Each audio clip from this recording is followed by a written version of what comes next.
Unified 911, anong matutulong namin sa'yo? Anya ti maitulong mi ken kapo. Anong may tatabang ko sa Unsay imo? akong ikatabang nimo? Ngini makadabang na misal ka no. Sa anumang wika o dialekto, may tulong na darating sa iyo.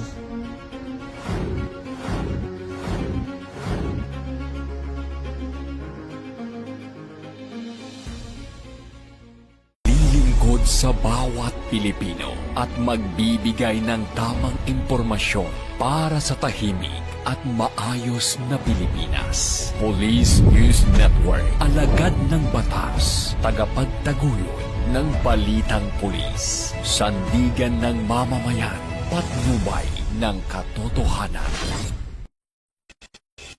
La Campo Crame, maghahatid ng pinakahuling kaganapan at nagbabagang balita. Ito ang PNN Police News Network. At ngayon, ang inyong mga tagapagbalita.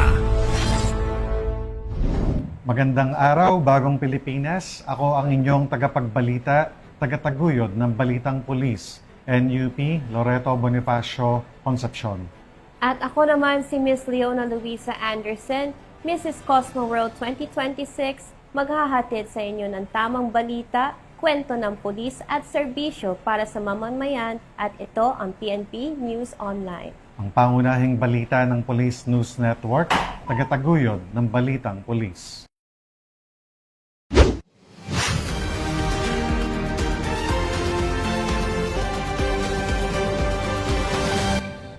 Narito ang mga balitang hatid ng ating PNN correspondents mula sa iba't ibang panig ng bansa.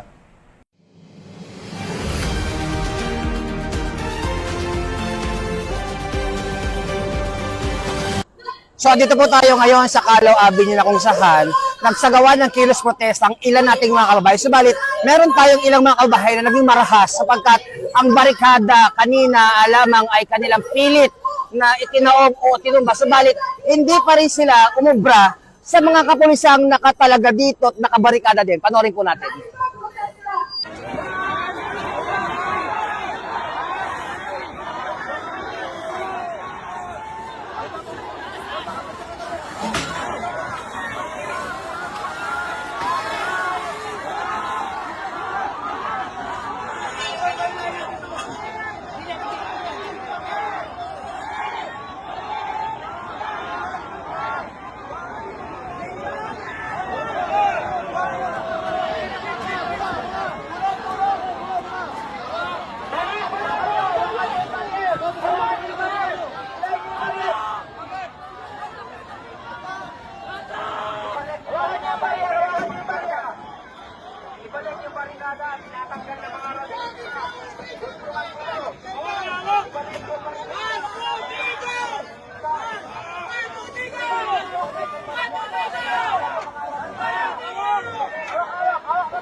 Diyan lang kayo. Mga nagsuba. Bantayan yung mga nakatakip ang mukha. Bantayan yung nakatakip ang mukha. Mananakit yan. Bantayan ang mga nakatakip ang mukha. Mananakit yan ang kapulisan.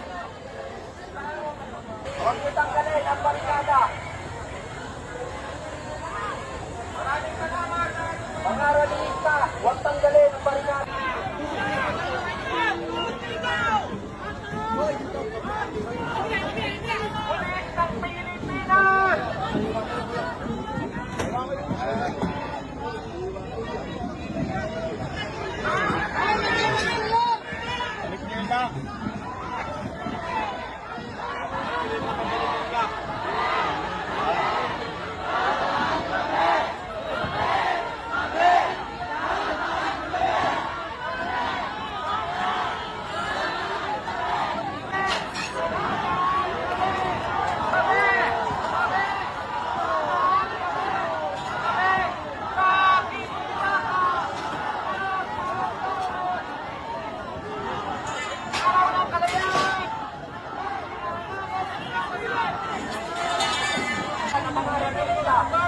Bantayan ang mga nakatakip ang mukha. Mananakit yan ang kapulisan. Bantayan ang nakatakip ang mukha. Mananakit yan ang kapulisan. Mananakit yan ang kapulisan. Kalaban ng bayan ng Pilipino. Ayan ay lumalaban.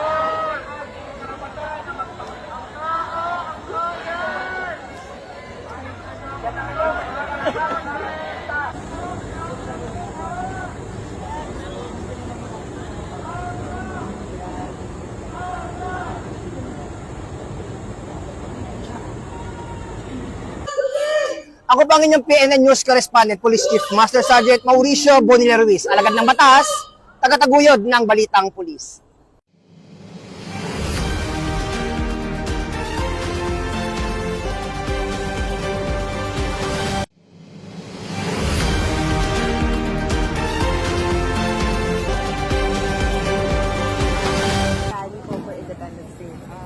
So far po, nang dumating po ang mga rallyista, nang matapos po ng mga 11:37, naging mapayapa naman po sa kabuuan. Wala naman po na pakulat na nasaktan or malaking gagulo. Naging mapayapa po sa kabuuan. So kanina po talagang sinubukan ng mga rallyista and naalis po nila yung barricade, no?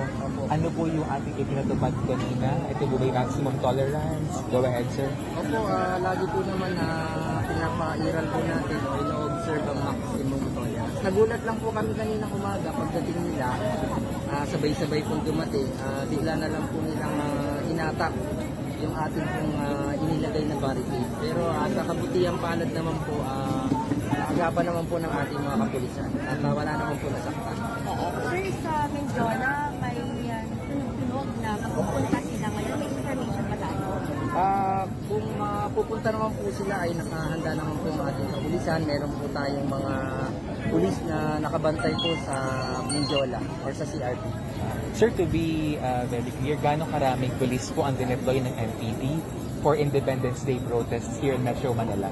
So, bali sa kabuuan ng Manila Police District po ay nag-deploy ng kulang-kulang 2,000. Hindi pa po itong kasama ang mga nag-augment po galing sa regional headquarters, sa Pro 3 at 4A. Sir, ilan po ang dumalo dito ngayon sa Calao Avenue ngayong umaga? Bali po sa estimate po natin ang mga kasama po nating rallyista na dumalo at nagsagawa ng kanilang programa ay mga 500 po. 500. Sir, meron lang sinend sa akin na video yung office natin. Meron daw police na iniskrayan ng isang rallyista. Ano confirm that? Alamin po namin na meron naman po tayong mga video Okay. na makukuha. Sa tulong po ng ating mga kaibigan sa media, iba pong mga vlogger, hihingi po kami ng mga video. So wala pa kayong details about it sa Sir, meron bang sugatan sa... So far po sa hanay ng kapulisan, wala naman po nga nasugatan. Sir, nung... Nakaraan po meron. Yes, sir, nung May 1 nga, no, nagsampa tayo ng kaso, sir, sa grupo na to. Sir, kamusta yung kaso natin regarding to? So far po, pag-going na po yung case, nakasampa na po yung kaso sa korte. Bali, nag-submit na po ng counter affidavit yung ating pong mga kasama sa kabilang. Okay. So baka may sagot lang kayo sa Independence Day daw, pero hinarangan. Opo, ito lang po ang nagpapatunay na ang kalayaan ay maganda po sa ating bansa. Na kung saan sila po ay nagsagawa ng malaya at wala pong hadlang na programa. Kung makikita niyo, ang kalayaan po ay ino-observe po sa ating bansa. Hindi naman po sila malaya kung hindi po sila makakapagsagawa ng kaukulang programa. Okay. Thank you po. Salamat po. Sir, ito ang welcome.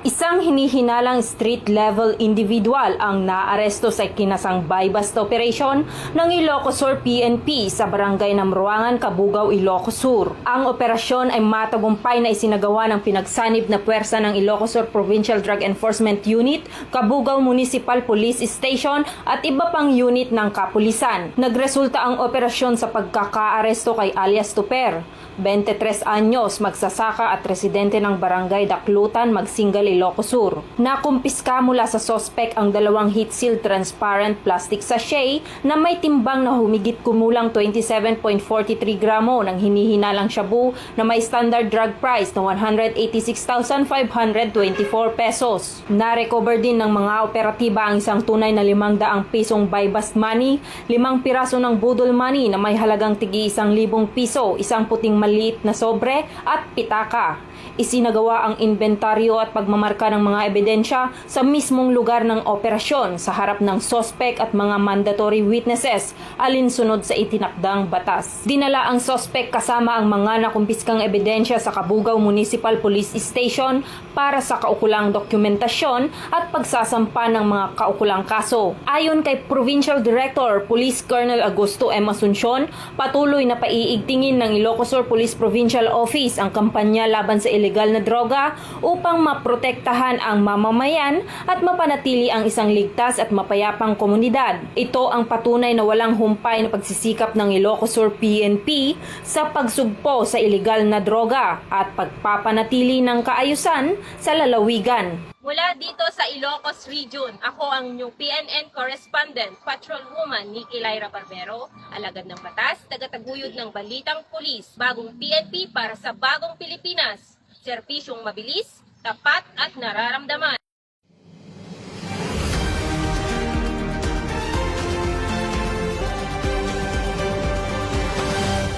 Arestado ang isang drug personality na kabilang sa drug watch list matapos ang isinagawang buy-bust operation ng mga otoridad sa Purok 2, Barangay Buoy, Tagbilaran City, Bohol noong Hunyo 8 ng taong kasalukuyan.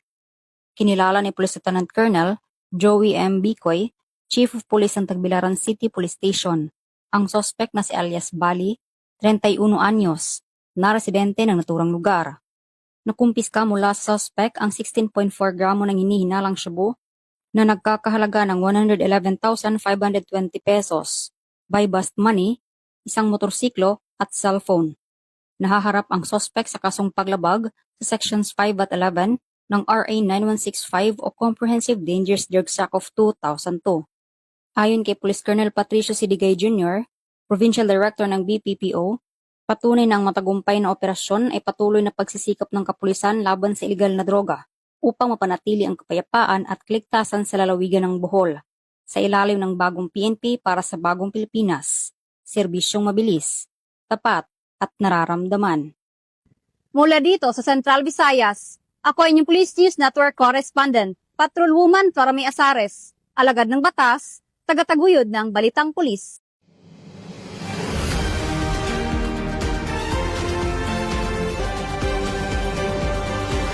Apat na individual ang naaresto matapos makumpiska ng Puerto Princesa City Police Office ang humigit kumulang 64,800 pisong halaga ng mga pinaghihinalaang kontrabandong sigarilyo sa Sitio Anilawan, Barangay Babuyan, Puerto Princesa City noong Hunyo 6 na kasalukuyang taon.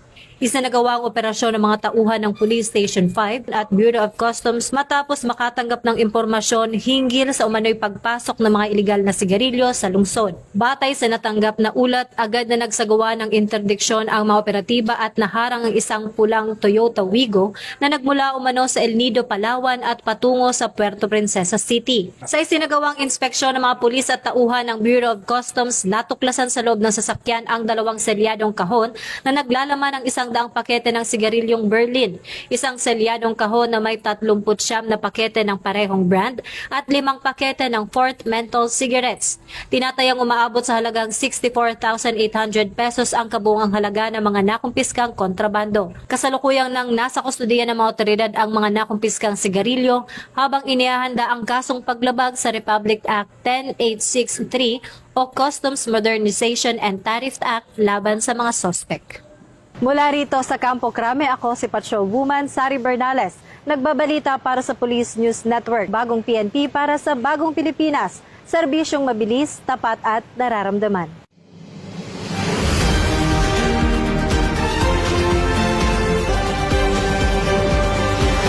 Arestado ang dalawang lalaki matapos umanong magnakaw ng mga mahahalagang gamit mula sa isang traffic signal controller sa Tondo, Maynila. Kinilala ang mga sospek na sina alias Ray, 57 anyos, at alias Chris, 53 anyos. Nahuli ang mga ito bandang alas 7:55 ng gabi noong Hunyo 7, taong 2026 sa isinagawang follow-up operation ng mga tauhan ng Abad Santos Police Station. Ayon sa ulat, nadiskubre ng mga tauhan ng Metropolitan Manila Development Authority o MMDA na pilit na binuksan at sinira ang traffic signal controller na matatagpuan sa kanto ng Jose Abad Santos Avenue at Antipolo Street sa Tondo. Dahil dito, nawawala ang ilang electrical components na naging sanhi ng pagkasira ng traffic signal system. Agad namang iniulat ang insidente sa pulisya na nagsagawa ng verifikasyon at masusing investigasyon. Sa tulong ng isang testigo, natukoy ang pagkakakilanlan ng mga sospek at kalaunan ay naaresto sa kanilang pinagtataguan. Nabawi ng mga otoridad ang ilan sa mga ninakaw na kagamitan, kabilang ang isang automatic voltage regulator o AVR at isang communication switch. Gayunpaman, hindi pa natatagpuan ang iba pang mga kable na tinangay ng mga sospek. Tinatayang aabot sa mahigit 241,000 piso ang kabuuang halaga ng mga ninakaw na kagamitan at pinsalang dulot ng insidente. Matapos may paliwanag sa mga sospek ang kanilang mga karapatan, alinsunod sa batas at maisailalim sa medical examination, dinala sila sa himpilan ng pulisya para sa kaukulang proseso. Sasampahan ng mga ito ng kasong pagnanakaw o theft sa tanggapan ng piskal ng lungsod ng Maynila. Mula dito sa Manila Police District, ako si Police Staff Sergeant Lionel Morpon, alagad ng batas, tagataguyod ng Balitang Pulis.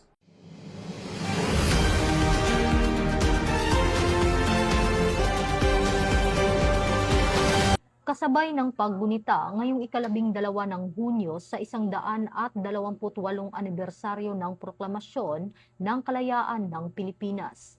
Tiniyak ng Philippine National Police ang buong kahandaan nito upang mapanatili ang seguridad at kaayusan sa buong bansa. Bilang paghahanda sa selebrasyon, nag-deploy ang PNP ng kabuuang 89,473 personnel sa iba't ibang bahagi ng bansa. Kabilang dito ang mahigit 77,000 pulis, halos 2,000 tauhan mula sa iba pang unit, at mahigit 10,000 force multipliers. Sa National Capital Region pa lamang, nasa 16,000 personnel na ang nakatalaga sa mga pangunahing convergence area at critical na pasilidad. Nasa full alert status din ang lahat ng unit ng PNP mula alas 5 ng hapon ng 11 ng Hunyo hanggang alas 11:59 ng gabi ng 12 ng Hunyo upang matiyak ang agarang pagtugon sa anumang banta o insidente. Ayon kay PNP Chief Police General Jose Melencio Sinar Tatis Jr., nananatiling handa at nakaalerto ang kapulisan upang matiyak ang isang mapayapa, maayos at ligtas na pagdiriwang ng araw ng kalayaan para sa lahat ng Pilipino. Patuloy rin ang pakikipag-ugnayan ng PNP sa mga lokal na pamahalaan sa iba pang ahensya ng gobyerno upang matiyak ang maayos na pagpapatupad ng mga hakbang sa seguridad ng buong bansa, alinsunod sa advokasya ng bagong PNP para sa bagong Pilipinas, serbisyong mabilis, tapat at nararamdaman. Mula dito sa Campo Crame, ako po ang inyong PNN correspondent, Patroluman Resali Umalay, nagbabalita para sa Police News Network. Alagad ng batas, tagataguyod ng Balitang Pulis. Ito ang bagong PNP para sa bagong Pilipinas, serbisyong mabilis, tapat at nararamdaman.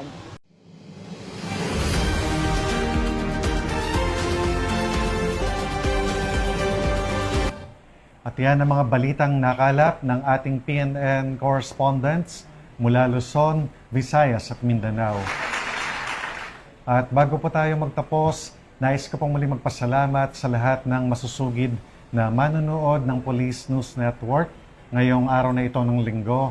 At syempre pa sa ating special guest co-host for today na walang iba kundi si Miss Leona Luisa A. Anderson na fresh from her victory ng Mrs. Cosmo World 2026. Maraming salamat sa panalo mo at pagbibigay ng karangalan para sa ating bansa, Miss Leona. Nais ko po magpasalamat sa lahat na sumuporta sa akin laban sa Mrs. Cosmo World 2026. Patuloy ko pong isusulong ang aking mga advokasya tulad ng women empowerment, poverty alleviation, and education for all. Para sa mas malawak at mabilis na ulat ng mga balita, huwag kalimutan mag-like, follow, and share sa amin official social media accounts ng Police News Network.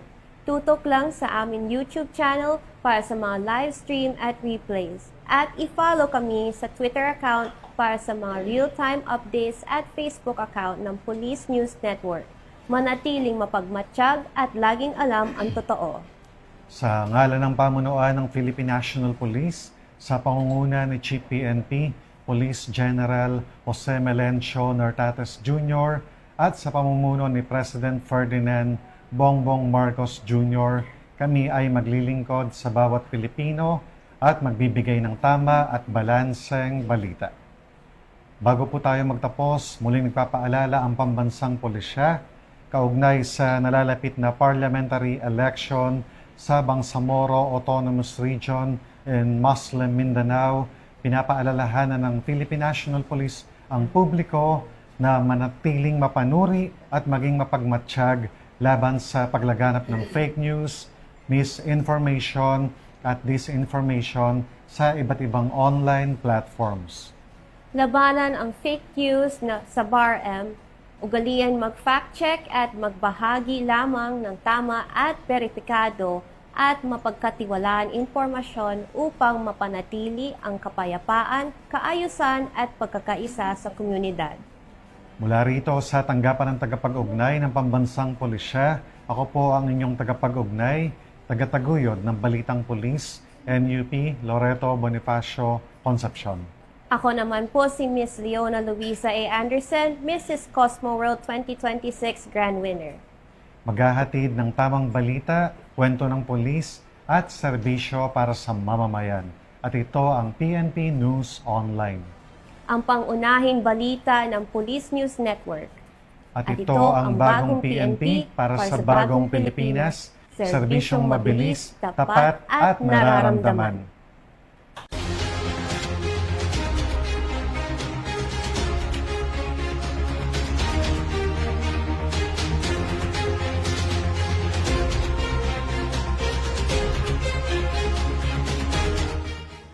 Police News Network, alagad ng batas, tagapagtaguyod ng balitang pulis.